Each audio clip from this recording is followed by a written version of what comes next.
भैया ये कैसी कैसी रजाइयाँ दिखा रहे हो, थोड़ी अच्छी और मुलायम रजाई दिखाइए। मैडम जी ये देखिए, ये हमारे यहाँ की सबसे अच्छी रजाइयाँ हैं। हाँ ये वाली काफी अच्छी है, एक काम करो ये 5 रजाइयाँ दे दीजिए। मम्मी आप ये इतनी सारी रजाइयाँ क्यों ले रही हो? हमारे पास तो ऑलरेडी रजाई है ना।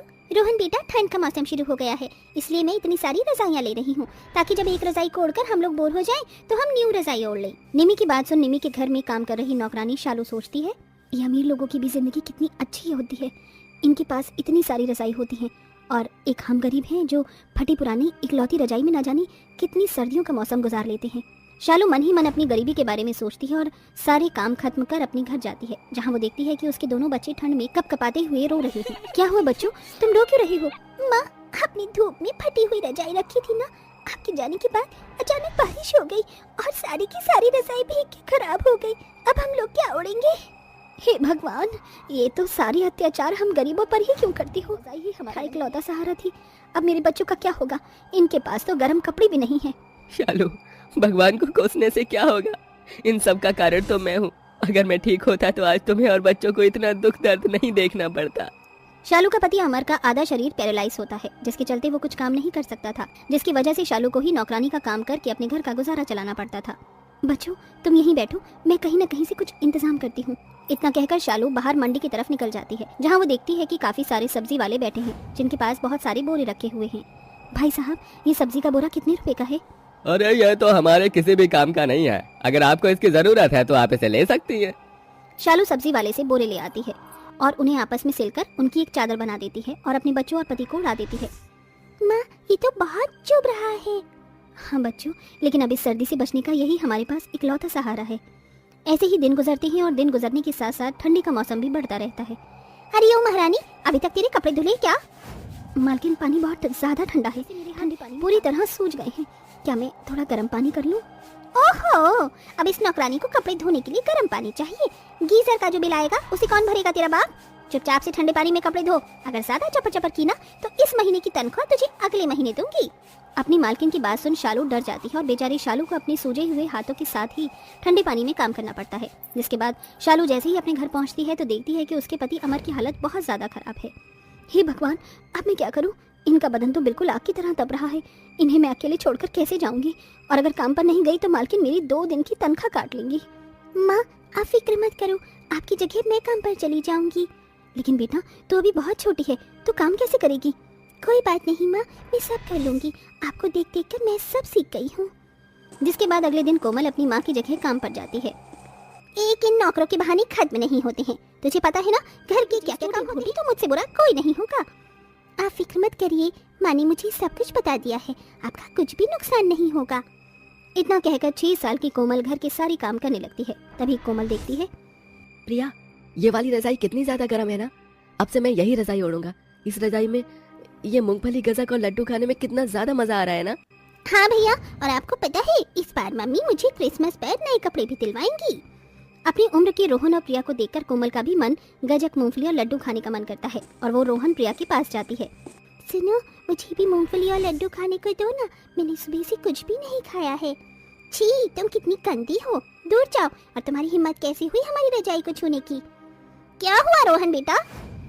माँ देखो ना, ये हमसे हमारे खाने की चीज मांग रही है और हमारी रजाई को भी छू रही है। तेरी इतनी हिम्मत कि तूने मेरे बच्चों की रजाई को छुआ? चल भाग यहाँ से, आई बड़ी मेरे बच्चों का खाने वाली। निमी और उसके बच्चों की बात सुनकर कोमल रोती हुई वहाँ से सारी बातें अपनी माँ को बताती है। माँ मुझे भी नए कपड़े चाहिए और रजाई भी, ये बोरा बहुत चुभता है। बच्चों मैं तुम्हारी हालत समझ सकती हूँ बच्चों, लेकिन तुम्हारी माँ के पास इतने पैसे नहीं है कि वो तुम्हें क्रिसमस पर नए कपड़े दिला सके। अपनी माँ को माफ कर देना मेरे बच्चों। इतना कहकर शालू अपने दोनों बच्चों को गले से लगा लेती है। बढ़ती ठंड की वजह से निमी और उसके बच्चों की तबीयत बहुत ज्यादा ही खराब हो जाती है, जिसके चलते वो सभी लोग बिस्तर पर पड़ जाते हैं। अच्छू अच्छू मालकिन, आप सभी लोग तो बहुत बीमार पड़ गए हैं। हमारे गांव में जब भी कोई बीमार पड़ता था तो हम उसे काढ़ा बनाकर पिलाते थे। मैं आप लोगों के लिए वो काढ़ा बनाकर लाती हूँ, उसे पीकर आप लोग जल्द से जल्द ठीक हो जाओगे। डॉक्टर की दी हुई महंगी दवाइयाँ से तो हम ठीक नहीं हुए और तुझ गवार गरीब की दिए हुए काढ़े से हम लोग ठीक हो जाएंगे। मालकिन एक बार आप काढ़ा पीकर तो देखिए, देखना आप लोग 2 दिनों के अंदर ही बिल्कुल ठीक हो जाओगे। शालू देसी तरीके से काढ़ा बनाती है और अपनी मालकिन और उसके बच्चों को पिलाती है और जब तक वो सब ठीक नहीं हो जाते उनकी दिन रात सेवा करती है। मैंने शालू की सालगिरह के बावजूद भी आज वो मेरा और मेरे बच्चों का कितना ख्याल रख रही है। हम लोग दिन भर हीटर के सामने गर्म कपड़े पहने और रजाई के अंदर बैठे रहते हैं, तब भी हम लोग बीमार पड़ गए। और बेचारी शालू के शरीर पर तो एक भी गर्म कपड़ा नहीं है। मुझे तो अपनी किए पर पछतावा हो रहा है। वैसे ये शालू गई कहाँ? आज तो उसकी सैलरी देनी थी और आज ही ये जल्दी घर चली गई। कल क्रिसमस है, एक काम करती हूँ, शालू और उसके बच्चों के लिए कुछ सामान ले लेती हूँ और उसकी सैलरी देने उसके घर चली जाती हूँ। वो और उसका परिवार वाले खुश हो जाएंगे। निम्मी शालू और उसके बच्चों के लिए काफ़ी सारा सामान लेती है और उसके घर पहुंच जाती है। लेकिन निम्मी जैसे ही शालू के घर जाती है तो देखती है कि उसका पति पैरालाइज की हालत पर ठंड में कपकपा रहा है। शालू के दोनों बच्चे बोरा ओढ़े एक कोने में बैठे हैं और बेचारी शालू खांसते हुए चूल्हे पर खाना बना रही है। शालू, मालकिन आप यहाँ क्या कर रही हैं? तुम्हारे परिवार वालों की ऐसी हालत है, तुम्हारा पति ठंड में कांप रहा है, तुम्हारे बच्चों ने बोरे ओढ़ रखे हैं, तुम इतनी ठंड में गरीबी में कैसे रह रही हो? ये तो हम गरीबों की किस्मत में लिखा है। खैर छोड़िए, आप यहाँ बैठिए, मैं आपके लिए चाय बना कर लाती हूँ। शालू, मैं तुम्हारी रजाई लेकर आई हूँ। कल क्रिसमस है ना, तो मैंने सोचा इससे अच्छा तोहफा क्या ही होगा। और ये लो तुम्हारी तनख्वाह। शालू, मैंने तुम्हारे साथ आज तक जैसा भी बर्ताव किया उसके लिए मुझे माफ़ कर देना। मुझे अपनी गलती का एहसास हो गया है। आप मुझसे माफ़ी मत मांगिए। आप कहाँ और मैं कहाँ, आपने हम गरीबों के लिए इतनी दरियादिली रखी, यही हम गरीबों के लिए काफ़ी है। आपके एहसान को मैं कभी नहीं भूल पाऊंगी। शालू की बात सुन निम्मी शालू को गले से लगा लेती है, जिसके बाद निम्मी शालू की सैलरी और बढ़ा देती है, जिससे शालू की फाइनेंशियल कंडीशन ठीक होने लगती है। वहीं अब शालू और उसका परिवार सर्दी के मौसम में गर्म कपड़े पहनता है और अच्छी रजाई ओढ़ते हैं। गरीब दर्जी सास ने सिला 5 बहू का कंबल। हट यहाँ से, मैं यहाँ बैठूंगी। नहीं, यहाँ मैं बैठूंगी। तू कब से चूल्हे के पास बैठी हुई है, अब मेरी बारी है। ओहो, महारानी सुबह से आराम कर रही हैं और ठंडे पानी में काम मैं कर रही हूँ, फिर भी चूल्हे के पास इन्हें बैठना है। तुम्हें इंसान नहीं हो क्या? मुझे ठंड नहीं लगती?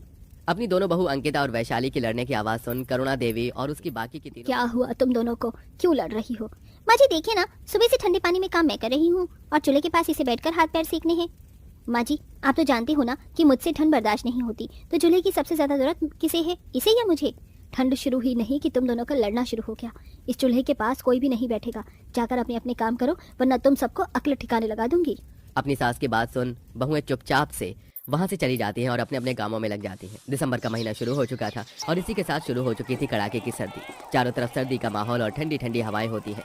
करुणा देवी अपनी 5 बहू के साथ एक छोटे से घर में रहती है। करुणा देवी दर्जी का काम करती थी, जो लोगों के थोड़े बहुत कपड़े सिलकर अपने घर का खर्च चलाती थी।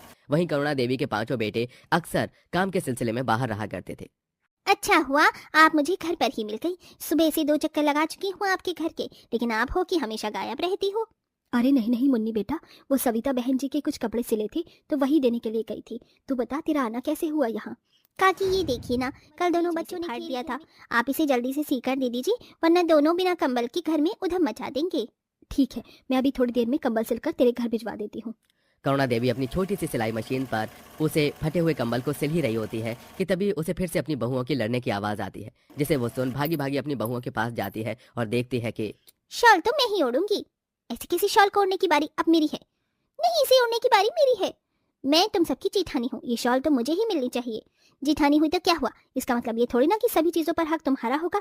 ला, ये शॉल मुझे दे। 5 बहुएं शॉल को अपनी अपनी तरफ खींचने लगती हैं, जिसके चलते खींचतानी में वो शॉल फट जाती है और 5 बहुओं के हाथ में शॉल का एक एक टुकड़ा आता है, जिसे देख करुणा देवी आग बबूला होकर कहती है, करम चलियो, ये शॉल मुझे तुम्हारे ससुर जी ने दी थी। मेरे पास उनकी आखिरी निशानी रह गई थी, लेकिन तुम 5 ने इस शॉल को फाड़ दिया। माँ जी आप देखिए ना, बाहर कितनी तगड़ी सर्दी है, चारों तरफ ओस ही ओस है। ऐसे में हम 5 बिना शॉल कंबल के कैसे रहेंगे? हम लड़ाइयों से थक चुके हैं, लेकिन ठंड के कहर की वजह से हमें मजबूरन ठंड से बचने के लिए लड़ाई करनी पड़ती है। अपनी बहू की बात सुन करुणा देवी कुछ नहीं कहती और वहां से चली जाती हैं और अपनी पुराने संदूक को खोलकर उसमें से एक बहुत पुराना कंबल निकालती है। बहुओं, ओ बहुओं, इधर तो आना जरा। जी माँ जी बोलिए। अब तुम 5 को ठंड में ना ही तो शॉल के लिए लड़ना पड़ेगा, ना ही हाथ पैर सेकने के लिए। ये लो, तुम 5 इस कंबल को ओढ़कर आराम से सोना। आखिरकार इस सर्दी से राहत तो मिली।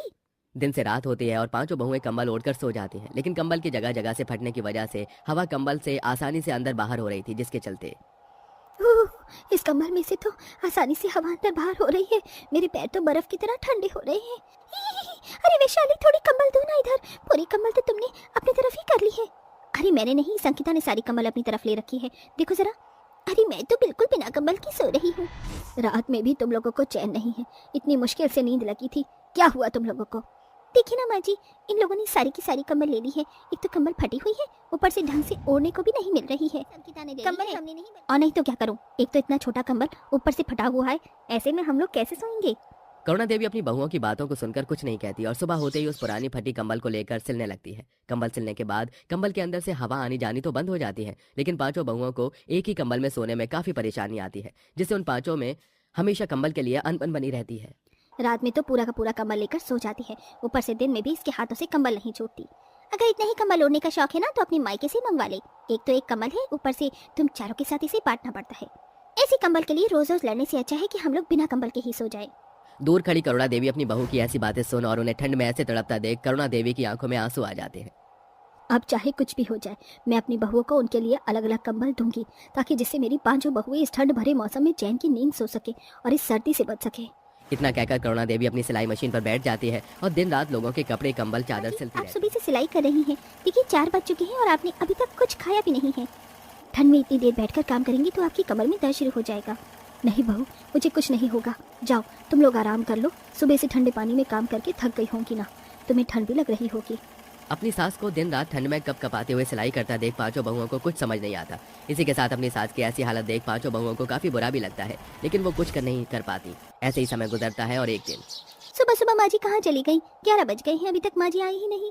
हमारी रोज रोज की खिटपिट और लड़ाई की वजह से माँ जी परेशान होकर घर छोड़कर तो नहीं चली गई। ऐसा नहीं हो सकता, माँ जी हमें ऐसे छोड़कर नहीं जा सकती।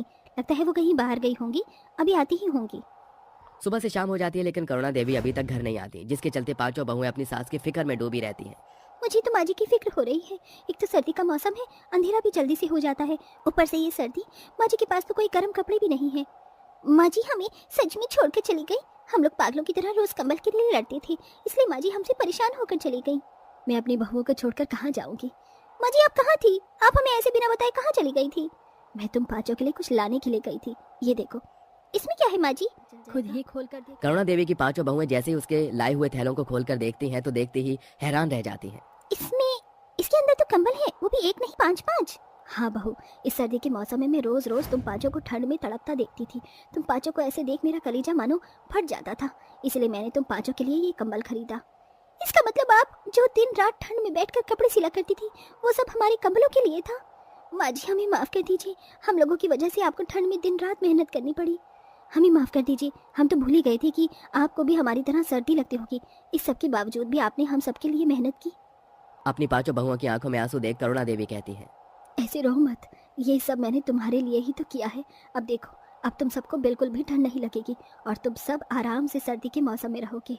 पांचों बहुएं अपनी सास के गले लग जाती हैं, जिसके बाद अब पांचों बहुएं अपनी अपनी कंबल में आराम से सर्दी के मौसम में सोती हैं और पांचों बहुओं के बीच का मनमुटाव भी खत्म हो जाता है।